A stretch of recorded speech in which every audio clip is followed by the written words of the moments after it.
Musically gifted, humble, versatile, and accomplished thespian of the stage, television, and film entered this world, whether it was Shakespeare, A Midsummer Night's Dream, whether it was working on stage in Europe and Israel as a college student, whether it was his first film role in the classic hit Stripes in 1981, or as Arnold Poindexter in 1984's hit Revenge of the Nerds, the powerful role of Mark in Field of Dreams, and the iconic role of Elliot on 30-something. I would like to welcome to the green room a charming, talented, and witty human being that only tells half the truth because his humility and kindness are ever present. Timothy Busfield, welcome to the show. You build a baseball field in the middle of nowhere, and you sit here and you stare at nothing. That was great. Thank you, brother. That was fantastic.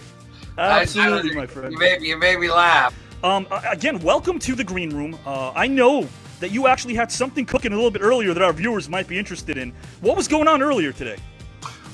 We were raising money for the Actors Fund. The Actors Fund is all the artists, all the crew, everything, everywhere in the United States can take from the Actors Fund in our business. We've been raising money on the Stars Are in the House. Stars in the House. It's a podcast with James Wesley and Seth Rudetsky, and they're great, and they're buddies of neighbors of mine. And 2 nights ago, I was doing Little House on the Prairie, and then last night I was on the West Wing, and tonight the 30-something cast all got together, and we helped them raise money, and they're like $700,000. When did you realize, in essence, Tim, that the arts were something that you wanted to pursue seriously? Well, my dad taught at Michigan State University, and so I grew up with my BB gun shooting posters for, Death of a Salesman in the basement and stuff like that. And my sister was a really good actor, and my brother, I experienced it. So at 6, I remember at 6, I went and saw a movie by myself in East Lansing, Michigan, a Burt Lancaster matinee, walked home and said, I want to be in movies. And was imitating Burt Lancaster. The rest of you men, listen to me. I want every man to get his rifle, go to his bunk, and stay there. And I mean stay there. I came home and I said, I want to be an actor. I'm going to be an actor. And everybody at the table went, he probably is going to be an actor. I mean... And that reaction also helped, I'm assuming, of course, that encouragement, right? I was there to make people laugh. It's just the tools that I had, but I was able to connect it to a minor league, a little league. I was able to connect it to a path. You can have those talents, but if you don't see a play and all you see is TV, which is difficult and expensive to do, even this is difficult and expensive to do. This is around people's computers. So the idea that somebody can learn how to do the craft of acting without the resources. Now, the resources have come down.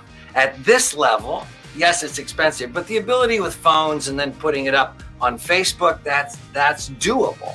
But the quality, the margin of error is great.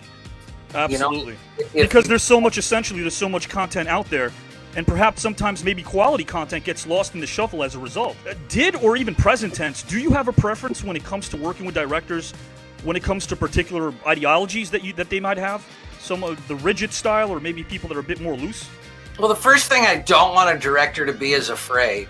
Okay. Right? And that is whether he's afraid because he's afraid if he doesn't do it right, he won't get hired back. If he's afraid that he doesn't give the writers what they want, he won't get hired back. He's afraid that the studio is over him. He's afraid. Sure. Because at this point right here, I'm not afraid. So I'm not, there's no high self-conscious. What do you want me to do? Louder, softer, up, down, sit? Where do you want me to go? You want me to turn that way? You want me to turn that way? That's what most of us that grew up in feature films are like with directors. Absolutely. Especially when you grow up with widescreen feature film shots, they're composed. And there's just not the latitude of turning and moving the other way. But on a TV show, when you're rolling out of bed, and your son has an ear infection, and he was up all night, and you got another baby, and you get no sleep, and you roll out of bed to do episode 17 of something like 30-something. Oh, yeah. You want a director who's going to say, I don't care if you say it word perfect. I want you to feel your best. I want you to kill it. Not come in with fear, because then when they come in with fear, you have to go, okay, now I have to do your job. I can't listen to you.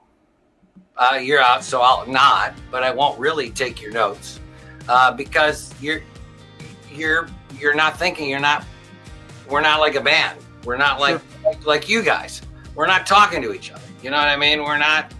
It's a different level, and you don't want to go there anymore at this point. So you go, I'll be director proof. I asked a really great actor, Academy Award, when they became director proof, and they said, well, you never want to be director proof. And they said, the movie. And I can't tell you the movie or give it away to other people. It might hurt feelings, but and I said, did the director talk too much? And you realize in a few minutes, you're like, I don't think I can get the performance I want to get to with this guy coming to me every day. So I'm gonna figure out a way to nod and make him feel comfortable. At the same time, do what I need to do. If he gives me a note on the story, or faster or slower, that's great. But for the most part, I'm not going to let my performance suffer with a director whose head is somewhere else. But what comes to mind? Is there something that really speaks to you when you look back at some of the body of work that you've done on stage? Well, A Few Good Men, playing Caffey, Lieutenant Caffey in A Few Good Men on Broadway. That was, that's about as romantic as it can get.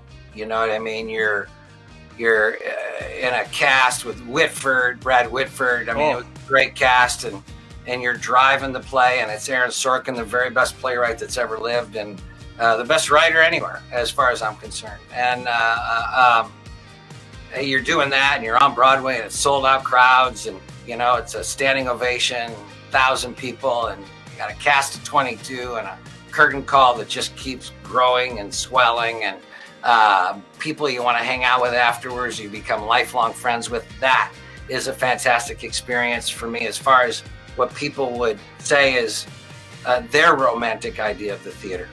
But founding the 501c3 Fantasy Theater in 1986 with a plan of how to save the American theater, actually, by feeding the guppies, by providing professional. It was an equity theater in 1986. I went to all the schools.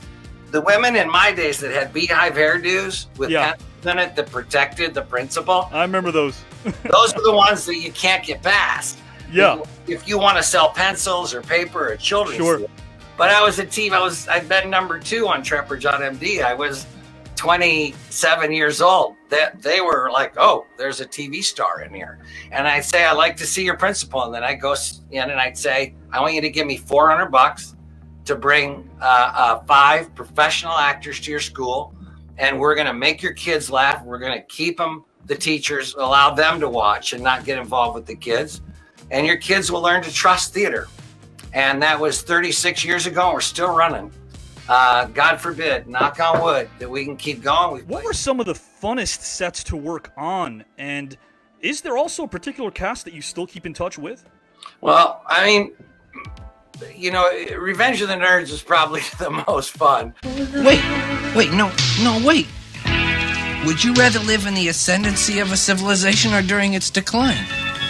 We were all in our 20s, and we were at a hotel in Tucson, and we were shooting a lot of nights, and which meant after you got off, you'd order 27 orders of bacon and eggs, and the cast from another show, another movie, Flashpoint, Christopherson and Treat Williams were doing a movie there, and we became buddies with those guys, and John Goodman, and it was the 80s, it was the Animal House era, and it was just a party. It was seeing where the dad drops him at college, and we had an Academy Award nominated actor who wasn't yet an Academy Award nominated actor, but John Goodman also. I mean, we had the cast we had. I mean, we were that tone of that first car scene. Tony Edwards and Bobby and Jamie. Jamie set the tone because he was playing it real. He was both a nerd. He's the one. Bobby took his laugh. It was the dad, Jamie Cromwell, that goes, that thing. Right, Bobby. yeah. Tickets? Check. Money? Check. Prophylactics? Check.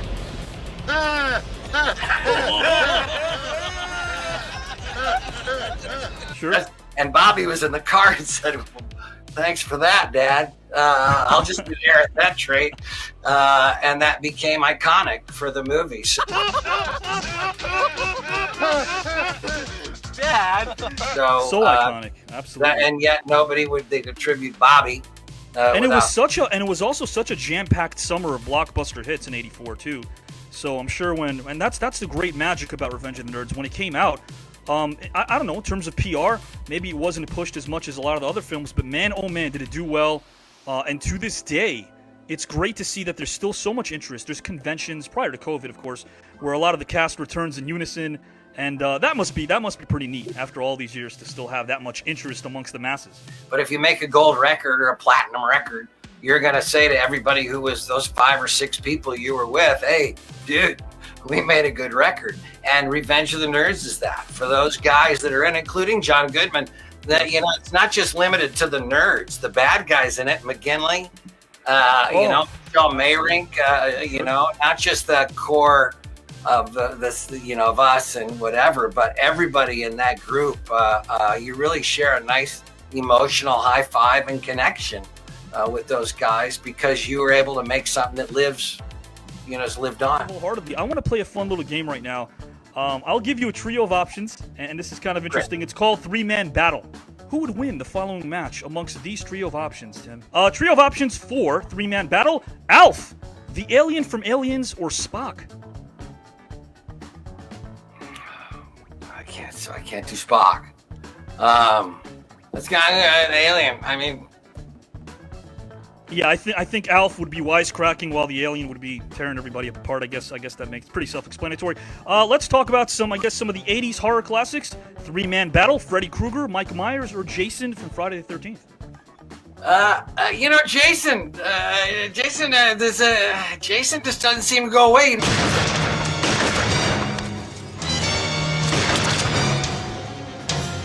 Never think the movies can't kill him. So no matter what you do, you know he's coming back.